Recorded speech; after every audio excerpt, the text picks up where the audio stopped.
నువ్వు అన్న అది మరి ఆ మాట చెప్పాలి కదా సార్ ఏమైనా చెప్పలే అన్నావు కదా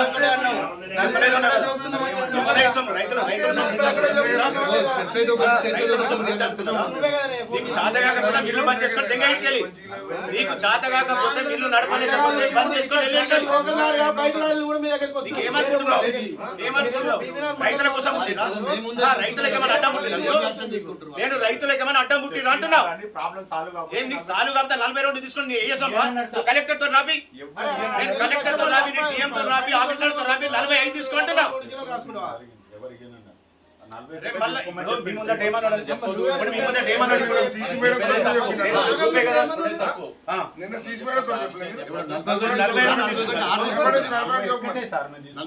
అరే మళ్ళీ నువ్వు నలిక నాలికనా నీది తాటి మట్టనా నువ్వు మనిషివా కాదా నేను ఏమంటున్నా నేను అడిగిన దానికి సమాధానం చెప్పు నువ్వు మనిషివా కాదా నేను ఇప్పటిదాకా అడిగినా చెప్పలేదు అన్నావు స్పీకర్ ఆన్ చేసి వినిపిస్తున్నా 42 నేనే చెప్పిన రాజేందర్ నేనే అంటున్నావు ఇప్పుడు ఏమైనా చేస్తాము తింటాను కానీ కూర్చున్నారు మీరు మిల్లులు పెట్టుకొని తీసుకుంటున్నావు ఇప్పుడైతే మళ్ళీ చెప్పింది పొరపాటు అది చెప్పడం ఎవరు చెప్పండి మీ సార్ చెప్పండి నువ్వు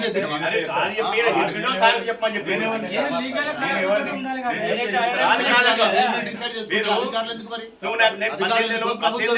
18 చేసుకుంటా 20 చేసుకుంటా అనేది కాదు నీకు అన్ని సెంటర్లు నీకు అలాట్ చేసినప్పుడు మీరు చెప్పాలి మా కెపాసిటీ ఇంతే ఇంతకంటే ఎక్కువ మేము చేసుకోలేము మాకు అంతకంటే ఎక్కువ ధాన్యం వస్తే మాతో కాదు అని గవర్నమెంట్ మీరు చెప్పుకోండి రైతులు కాదు కదా చెప్పాల్సింది రైతులకు ఏమి ఇస్తున్నారు ఆడ బోర్డు పెడుతున్నారు దాని ప్రకారం రెగ్యులేషన్ నీకు రైస్ బాగలేదా లేకపోతే తేమ ఉందా మ్యాచర్స్ వస్తలేవా నీకు ప్యాడీలు ఏమన్నా తక్కువ ఉన్నాయా అది నువ్వు అది ఉంటే ఇయ్యి ఆడ సర్టిఫై చేస్తుంది ఏ ఇవాళ సర్టిఫై చేసి ఇచ్చిన తర్వాతనే కదా మీ దగ్గరకు వచ్చేది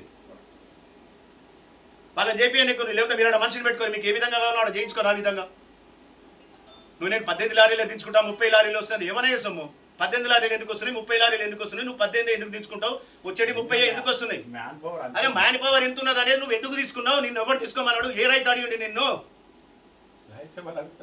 అరే నీకు కెపాసిటీ లేని నీ చాతగాంది నువ్వు ఎందుకు ఇన్ని సెంటర్లని నువ్వు ఎందుకు యాక్సెప్ట్ చేసినావు అంటున్నావు నేను నువ్వు ఇలా కొత్తగా పెట్టలే కదా మిల్లుడా నీకు ఇన్ని సంవత్సరాల నుంచి ఆగు ఇన్ని సంవత్సరాల నీకు ఏ సెంటర్ నుంచి ఏ గ్రామం నుంచి ఎన్ని క్వింటాల ప్యాడీ వస్తుంది ఎంత వస్తుందని అప్రాక్సిమేట్లీ నీకు ఐడియా ఉంది కదా నీ మిల్లు కెపాసిటీ ఎంత అనేది నీకు ఐడియా ఉంది కదా నీకు ఎంత ధాన్యం కావాలి ఈ సీజన్లో అనేది నీకు ఒక ఐడియా ఉంటుంది కదా నువ్వు అంతకంటే ఎక్కువ నువ్వు తీసుకొని రైతులను ఎందుకు ఇబ్బంది పెడుతున్నావు నువ్వు తీసుకోకపోతే ఇదే కలెక్టర్ కానీ గవర్నమెంట్ కానీ ఆఫీసర్లు ఏమో ఇంకో మిల్లు అలాట్ చేస్తుంటారు కదా నీకు అంత జబర్దస్త్గా తీస్తే నువ్వు ఎందుకు చెప్తున్నావు మాట్లాడుతున్నావు ఎక్కువ వస్తున్నాయి తగ్గించారని ఎంఆర్ఓ గారు చెప్పిన ఆనే కూర్చో చేపించేదాకా నువ్వు తక్కువైనా చేయించుకో లేకపోతే మాలన్నా తీసుకో నువ్వు రెండే మార్గాలు నీకు నువ్వు తక్కువ చేయించుకో లేదంటే ప్యాడీ వచ్చిన కాడికి తీసుకో నువ్వు అది కాదు అంటావు తీసుకుంటా అంటావు వాడు రాస్తున్నాడు ఏడికి రాస్తున్నాడు కాదు అమెరికా రాస్తున్నాడు ఎందుకు రాస్తున్నారు నువ్వు రాయొద్దని చెప్పు తగ్గి అని చెప్పినాం సార్ చెప్పి రాపించుకో నువ్వు ఏ సెంటర్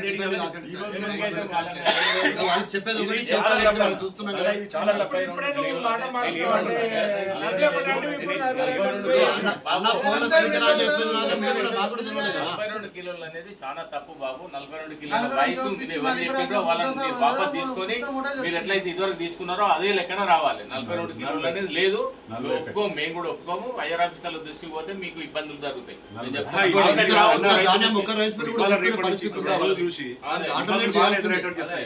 ఇట్లా కాదు వీళ్ళు ఇష్టారాజ్యంగా నేను మొదటి నుంచి చూస్తున్నా ఈ మిల్లు మొదటి నుంచి ఇక్కడ రైతులను దోసుకోవడానికి తప్ప నువ్వు రైతులను బాగుపెట్టడానికో లేదు ఓన్లీ మీ స్వార్థం తప్ప రైతుల గురించి ఒక్క క్షణం మాట్లాడిన నిన్న పాపన మీరు పోలే ప్రతి సంవత్సరం మీదే గోల మీతోటి మిగతా మిల్లులు కూడా ఉన్నాయి అన్ని మీ అంత దరిద్రంగా లేవు ఈ మిల్లున్నంత దరిద్రంగా శని ఏంటంటే మీరు కాక ఇంకోడన్నా మిల్లు పెట్టుంటే ఇక్కడ కనీసం వాడన్న రైతుల ఫేవర్గా ఉంటుండేనేమో నేను ఏమంటున్నా యాజ్ పర్ గవర్నమెంట్ నామ్స్ ఎంత ఉందో అంత తీసుకోమంటున్నా వద్దంటలేం కదా ఇప్పుడు మీకు ఏమైనా ఇబ్బంది ఉంటే వచ్చిన లారీ ప్యాడీ ఖరాబ్ ఉందనుకో ఖరాబ్ ఉందని రిజెక్ట్ చేయి నువ్వు అట్లా కాకుండా నాకు 42 కిలోలు 43 కిలోలు ఆడే సర్టిఫై ఎందుకు చేస్తున్నాడు అడుగు అట్లాంటి దాన్ని ఎందుకు సర్టిఫై చేస్తున్నావు ఆఫీసర్లు ఉన్నారు కదా వాళ్ళ మీద కంప్లైంట్ మేము రైతుల పక్షాన మాట్లాడేది ఏం మాట్లాడుతున్నావు మీకు సరి అయిన యాజ్ పర్ నామ్సే ప్యాడీ పంపించమని ఒడ్లు పంపించమని చెప్తున్నాం రైట్ ఒకవేళ ఆ విధంగా లేని ఉంటే ఎవరైతే సర్టిఫై చేస్తారో ఆ ఒడ్లకు వాళ్ళ మీద మీరు కంప్లైంట్ ఇయ్యి ఇప్పుడు పనికిరాని ధాన్యాన్ని సర్టిఫై చేసి ఏ గ్రేడ్ బి గ్రేడ్ వచ్చి మా దగ్గరికి ఎందుకు పంపిస్తున్నాను అనేది మీరు కంప్లైంట్ ఇయ్యి మేము దానికి ఎందుకు ఇస్తున్నామని అడిగితే మాట్లాడతాం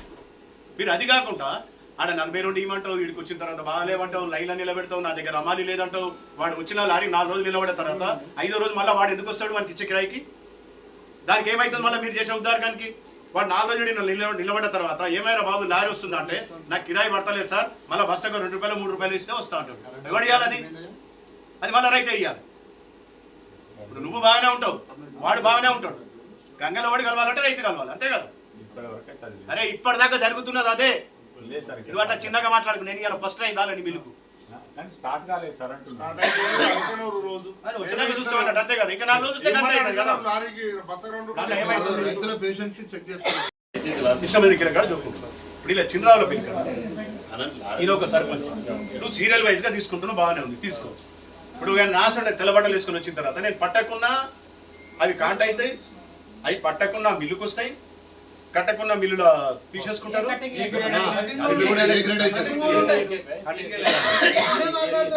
కటింగ్ లేకుండా తీసుకుంటారు.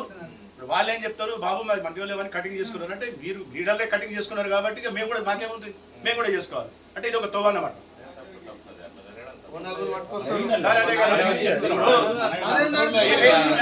ఇప్పుడు ఆడ రైతులు 10-15 రోజుల నుంచి క్లీన్ చేసిన ఒడ్లని కాకుండా క్లీన్ చెయ్యని ఒడ్లను కూడా కాంటేసుకొని రాగలుగుతున్నారంటే ఎవరి లోపం అది? ఆడ రైతు ఏమో పడిగాపులు కాయాలి, నువ్వు తెల్లబట్టలు వేసుకున్న నాయకులు ఏమో తీసుకొచ్చి అప్పటిదప్పుడు తీసుకొచ్చి అమ్ముకుంటావు. సీరియల్ గా పోయినా కూడా పట్టిన ఒడ్లకు పట్టణ ఒడ్లకు తేడా లేదు. పట్టిన ఒడ్లో ఏమో ఆడ సీరియల్ అట్లే ఉంటాడు, నీ సీరియల్ రాగానే పట్టకుండా ఒడ్లేసి పట్టిస్తున్నావు, నీ మిల్లులో తీసుకుంటున్నారు అంటే ఏం జరుగుతుంది?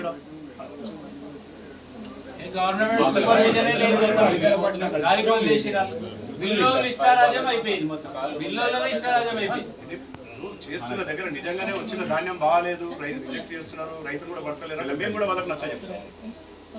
ఇప్పుడు సమస్య అది కాదు. ఇప్పుడు ఈయన చెప్పేది ఏంటి, నాకు 18 రోడ్లు అయితే సరిపోతాయి, 30 రోడ్లు వస్తున్నాయి, ఏం చేయాలంటే ఇబ్బంది లోపం మేడం, రైతు ఏం చేయాలి?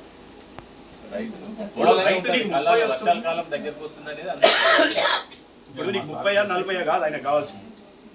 ఆయన సీరియల్ వచ్చింది, కాంట అయింది, లోడ్ అయింది, పోయింది, డెలివరీ అయింది, అయిపోయింది అనేది ఉండాలి. కానీ అది కాకుండా నీ ఇష్టం వచ్చిన ఆటలు నువ్వు వాడుకుంటా, వాడోడో చెప్తున్నాడు, వీడోడో చెప్తున్నాడు, 40 రోజులు చెప్తున్నాడు.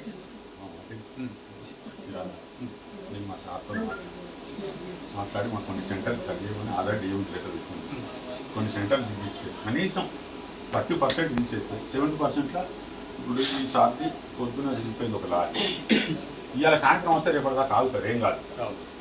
ఒక్క రౌండ్ ఇట్లా వేసి మేము 40% కంటే ఎక్కువ తీసుకుంటున్నాం, సార్తో కూడా తీసుకెళ్ళి 40% మాకు వద్దు, 42 వద్దు. నేను ఇప్పుడు చెప్పేది 40% కండిషన్, కొన్ని సెంటర్లు తగ్గిస్తాం, ఇంకా మీకు ఇబ్బంది రాదు.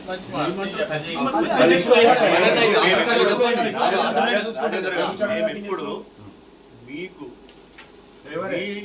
లిమిట్ దాటి మోర్ దాన్ లిమిట్ మీ బిజినెస్ మీది, మా ధర ఉన్నా కూడా మీరు డిఎం గారికి ఫోన్ చేస్తారా, డిఎస్ఓ గారు మేము ఎందుకు చేస్తాం? కొంచెం తగ్గియాలండి సార్, తగ్గియమని మేమెవరో అని చెప్తాను.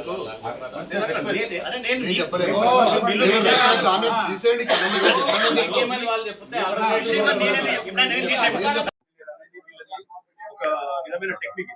ఈ టెక్నిక్ ఏంటంటే రైతు వీలైనంత వరకు ఎడపైపోవాలి, వాడు అలసిపోవాలి. సంటలోనే అలసిపోయిన తర్వాత లాస్ట్ పొజిషన్ ఏంటంటే ఏదన్నా కానీ అయినా నా ఒడ్లు తీసుకుపోయి మా ఇళ్ళకి వెళ్ళిపోవాలి. వెళ్ళిపోవాలంటే ఏం చేయాలి? మిల్లోడు ఏ కండిషన్ పెడితే ఆ కండిషన్ ఒప్పుకునే పరిస్థితి వాళ్ళని తీసుకొస్తారు మానసికంగా. తీసుకొచ్చిన తర్వాత వాడు ఎట్లా ఆ పని తప్పదు.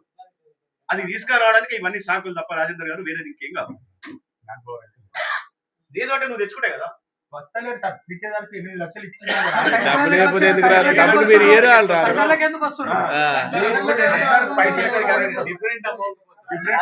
చెప్పండి.